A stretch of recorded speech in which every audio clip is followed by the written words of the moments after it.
Venu de passer aux actes, il acheta un sèche-bouteille, appelé à cause de son apparence hérisson, et le signa. La première œuvre d'art toute faite était née.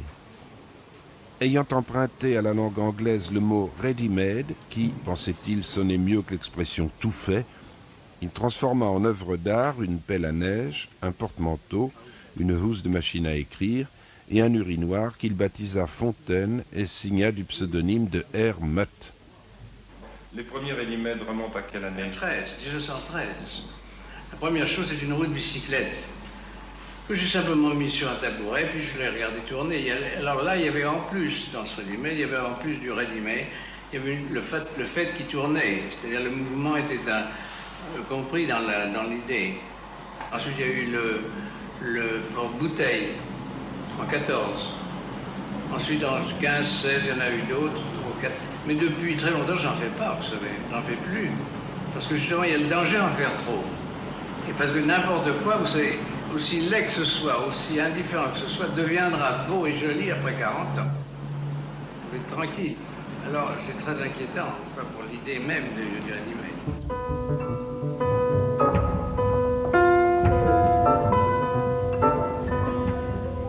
Roue de bicyclette, 1913.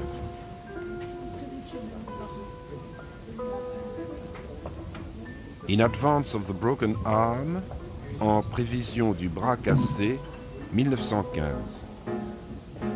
Porte-chapeau, 1917. À bruit secret, 1916.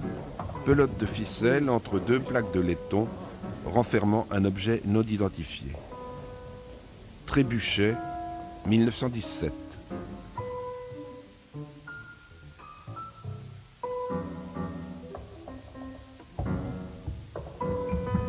Comment doit être regardé un ready-made, perçu? Il ne doit pas être regardé au fond. Il est là simplement.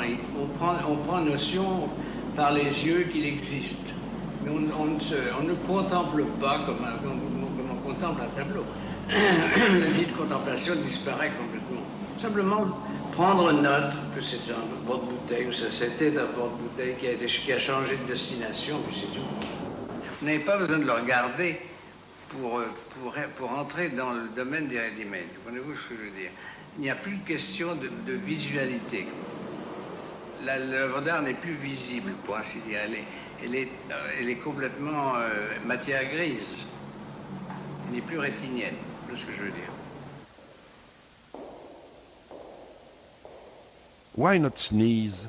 Pourquoi ne pas éternuer? 152 morceaux de sucre en marbre, hausse de sèche, thermomètre, baignoire, dans une cage à oiseaux, 1921. C'est un phénomène, les gens se sont intéressés à ça, ils ont probablement trouvé qu'il y avait quelque chose de plus qu'une anecdote ou qu'une fantaisie d'un artiste un peu fou, comme vous venez croire que je suis pas fou du tout, vous savez.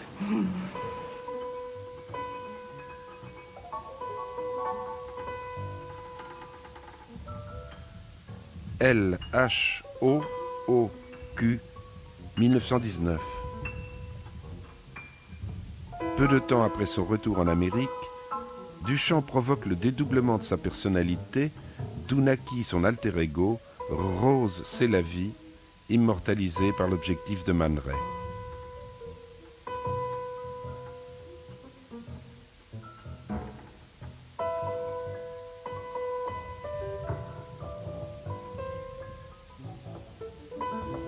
Belle haleine, eau de voilette, 1921.